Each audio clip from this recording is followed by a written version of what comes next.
Hey, I'm Cree, and this is my Championship Manager 0102 channel, where I'll be speaking with ex-players of the game and ex-players from the game and that era. Like today, my guest, Daniel Nardiello. Welcome, Dan. No, pleasure to be here. Thank you for having me. Let's check. I pronounced your name right, haven't I? Daniel Nardiello. Yeah, yeah. To be fair, it's a difficult one, but yeah, Dan Nardiello, Daniel Nardiello. Yeah, Yeah. It was a good pronunciation. Yeah.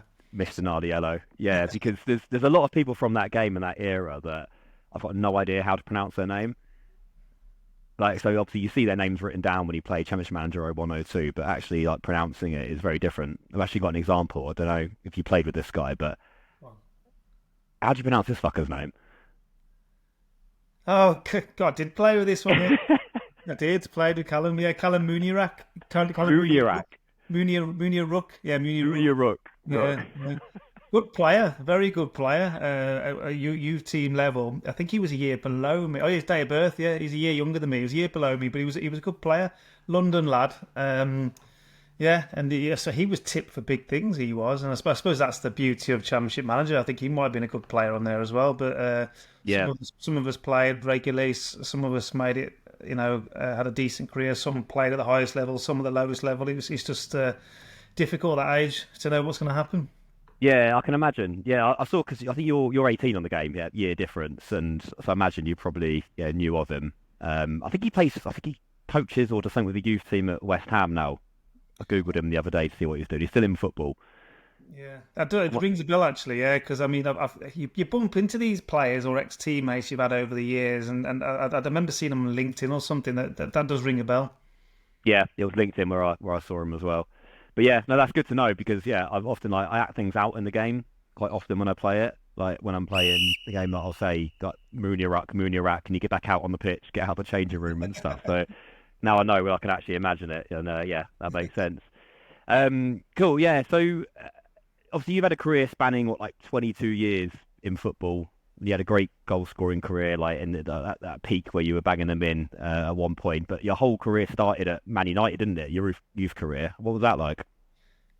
It was incredible. I think there's no better grounding, no better experience, especially at that time. I think United were winning everything. They had all the the big names, the Giggs, the Beckhams, Scholes, Keane, and you go on and on. Van The Nistelrooy was the Mooney striker. Rock. Don't forget him. There you Yeah, go. Mooney Rock. Yeah, And to be fair, there was a lot of talent in the youth team as well. So it was a special time at United. But I mean, so hard to crack through to the first team. I was lucky enough to play 4 games, but yeah, it was brilliant. And you kind of take it in your stride when you leave school and go and join a club like that. But looking back on it now, it was pretty cool. yeah. I imagine. I once played for a team, and I was in the A team, but I was playing mostly off the bench. I think it was about 13. It's my local Sunday league team, and I was really trying hard to make it in. And I was taking it in my stride, like you said, to some of the people I was playing with. And I went down to the B team, and some of those kids in the B team were proper obese. Like the target man up top, like I'm not sure if he's still alive now, but he was way too big for a 13-year-old. But I actually preferred playing in the B team because I felt like one of the best players. So I actually enjoyed that, which is probably a sign that I don't obviously have that drive in me that I'm happy to settle for being the best player in a Well, sport. I get it. I get it. I play Sunday league football now. I'm 42 and playing with kids in their 20s, but I love it because I look quite good now. So Do you leave one on them when you play with kids now? Then, like, do you go around like what sort of player are you? Because I've looked at your stats on the game. Like, how true is it? Are you aggressive? Do you go around clipping ankles and stuff? so I have no idea what my aggression stat was back then. But no, I was a bit of a soft touch. I think I used to have a moan up at the referee that I might have been aggressive that way. But no, I never left my foot in or anything like that. I couldn't catch them anyway, even if I wanted to. And is your surname Nardiello? Is it Italian? Yeah, yeah. Well, my dad's Italian. side's Italian. Yeah. So you haven't got that like Italian shithousery in you where you go on the floor and fake an injury and stuff. I've got the temper, definitely got the temper. Yeah. But no, not I don't rolling around. I think no, growing up in England and the British mentality, it wasn't part of the game so much when I was younger. So no, definitely not got that. Yeah. No, I assume there was some Italian in there. Yeah. Obviously, in that United team you said was obviously very strong. Who were like the who you're in awe of? Who were the best players you played with who stick out in your head? And also, who was the worst player you played with? Like, bear in mind, no one really watches this yet, other than my nan. Like, just who was people you got? Who were like your best friend in the team? Who were the best players? Talk me through that. Um, I mean, I didn't really have a best mate in the first team or anything like that. There was guys that I liked. I think the youth team players that went through, like the Nevilles and the Beckhams and the Scholes and stuff. They came through the youth system, so they kind of, there's that level of appreciation to what you were going through and level of respect almost. Whereas some of the French players, geez, I didn't particularly warm to those. They were a bit assholes, for want of a better word. I mean, Laurent Blanc and Fabien Barthez. I mean, I don't. Maybe that was just the way they were, but I didn't particularly warm to them. But the best player was Scholes by a. He was just brilliant, absolutely brilliant. And I'll tell you another amazing player who didn't really hit it off in England. I mean, he did well. Was one Sebastian Ferron, but him in Hmm. trade, wow, unbelievable player. Yeah, I think I've heard ex-United players talk about how good Veron was. And when you say Skulls, I had a ginger guy I played football with at school, and everyone called him Skulls, mainly because he was ginger, but he was also a half decent footballer. But the school I was at the time, there was only 12 of us in my class, so you have to be like terrible not to make the team because it's a really small year. I think we had 30 in our year, and yeah, he was ginger, and he could get sunburned if he left. Like he had a bit in the playground where he'd play under the tree where it was shaded, but he couldn't Yeah, leave that area, and he could spray balls around. Honestly, I played with him a few times. He's very good, but he can never run out into the sun, so the ball rolled out. He just had to okay. stay. Yeah, exactly. So yeah, his stats would have looked like lazy on the game, but it wasn't that he just didn't want to risk not dying. Bless him. So yeah, okay, so I understand where you're coming from with skulls if that was what you were saying. In terms of the game itself, then Championship Manager 0102, I'm obviously a big fan of it. I played it growing up, both my brothers. Obviously now I'm creating a YouTube channel about it. Makes me sound really sad. I have got a life outside of it, but it has affected my life as well though because yeah, my ex-girlfriend actually left me as a Championship Manager. I was Really? at that point I've heard obsessed that with it. before. Yeah. I've heard that before. Yeah. Yeah, no, I was so involved. No, I still play it now. Yeah, she said it's either me or Preston, who I was managing at the time, and I chose Easy Preston. choice. Yeah. So I'm sticking with Preston, and then I actually got sacked 2 months later. So yeah, my relationship broke down with her, but also my relationship with the chairman at the time at Preston. But yeah, she didn't take me back. But her loss.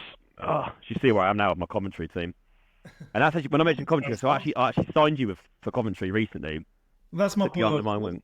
Oh, That's is it? Yeah, that's where I'm from. That's who my dad played for Coventry. That's the team I supported. Ah.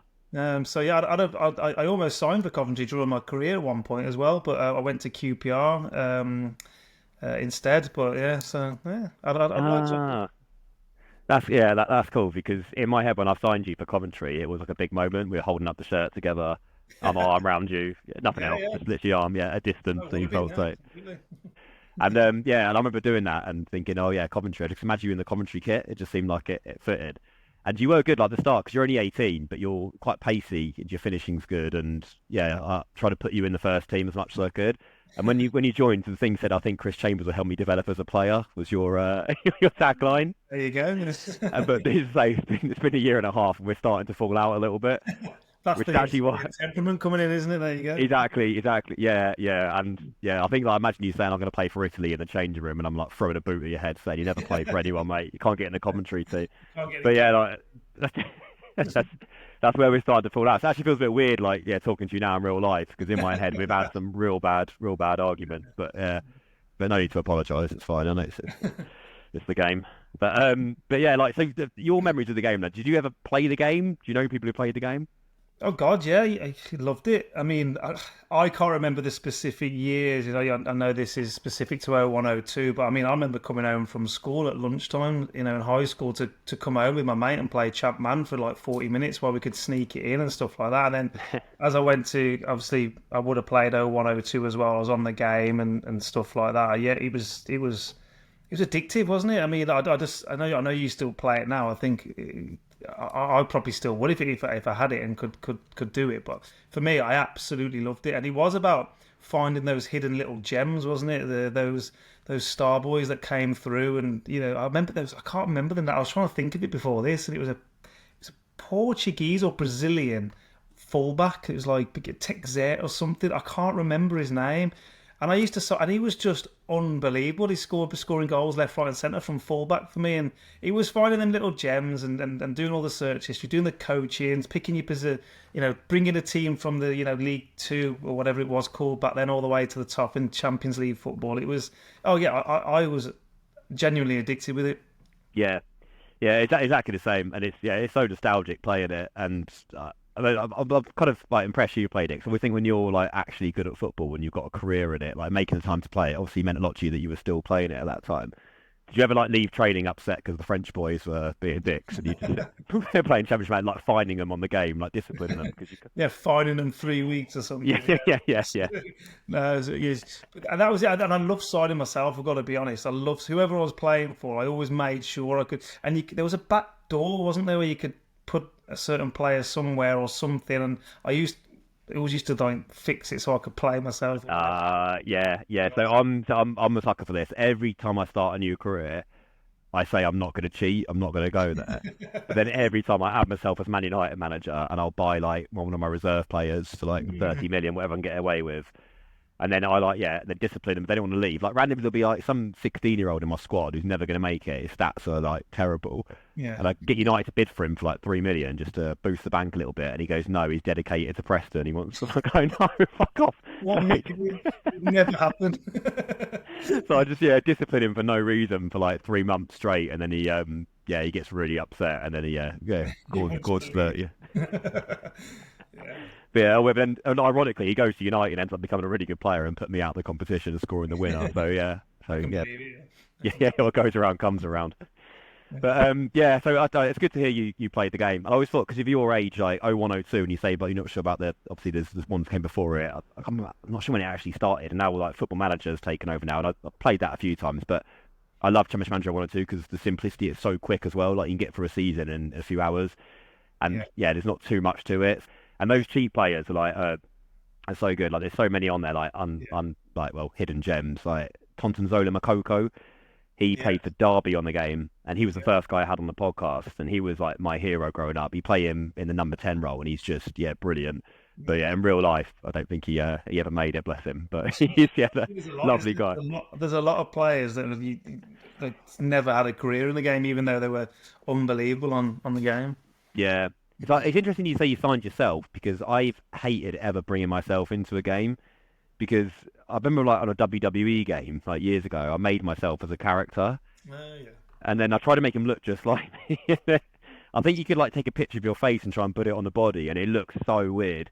And he was like, and then I'll be fighting, he'd just get battered, and I'm literally just watching myself on screen get beaten up. But yeah. So it's good to hear you played it, and that means you might be quite good at this next round then. So I was just going to ask around that how good you were on the game in comparison to other players. So if you remember on the game when we looked at Munarak's stats, you can see like it's out of 20 how good they are at certain things. Yeah. So I'm just going to ask you the question: who do you think you're better? Like, are you better than them at this or this? And just go through the list. So the first question is, who was better on the game? Got to emphasise that, on the game, you or Wayne Rooney? Got to be Wayne Rooney. That's your final answer? Final answer. Oh! Jesus. No, it's you. Rooney's terrible. So no, I think he's 16 or 17 playing for Everton. Your finishing's 11. Rooney's is 4. Wow. That's mad. He's a striker as well. 4 out of 10. 4. Yeah. I'm disappointed. 4 out of 10. It's anything he was good at. Well, we'll stick with comparison with Rooney. Who was better at the tackling, you or Rooney?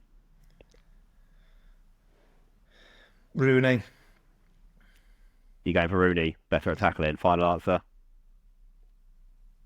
They can't. Nardiello, it's in. Nardiello, it's in. Right, your tackling was 5. Rooney's was 10.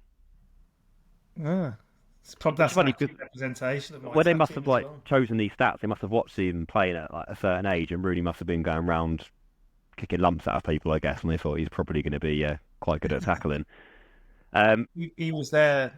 We played Rooney in the reserve for United, and he was like 15 at the time, and he was running around kicking the shit out of people. He was unbelievable, and he ran the game at 15 United reserves. He was unbelievable, so I can believe it. Yeah. But was he terrible at finishing though when you played against him? Well, I think he scored 2, so obviously clearly not. Right. So next question is: this is against you or Van Nistelrooy, who is very good on the game, and I think he was half decent in real life. Who had higher rated aggression, you or Van Nistelrooy? Well, based on our conversation earlier, I think I'm going to go me.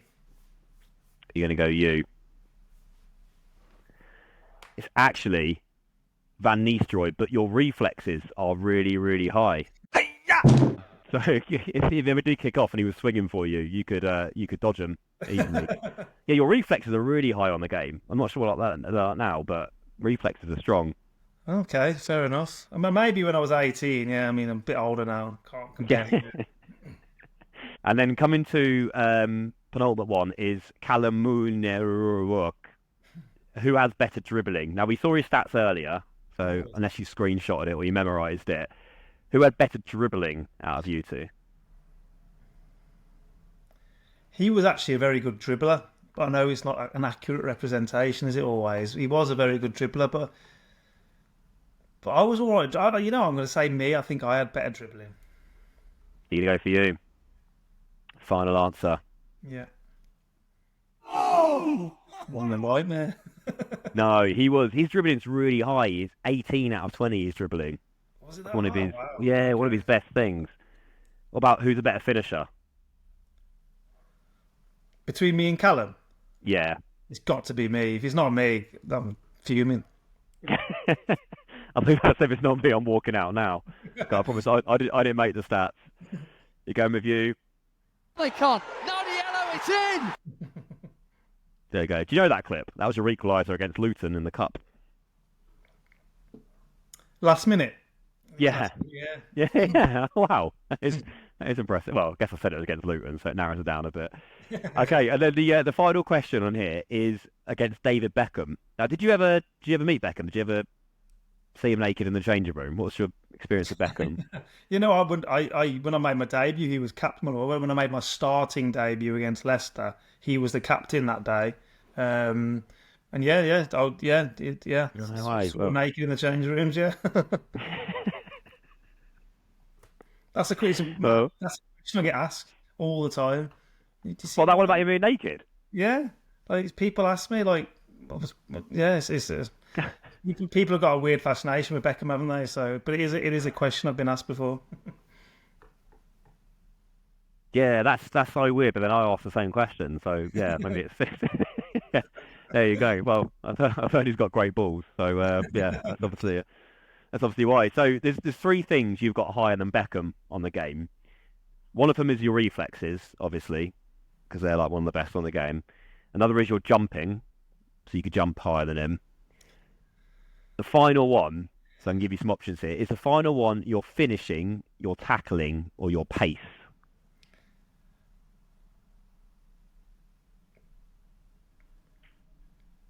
Well, before you said it, I was going to say jumping or heading, but you've obviously mentioned jumping and you haven't said heading. I guess pace. I'd say pace. I was quite fast when I was younger, so pace.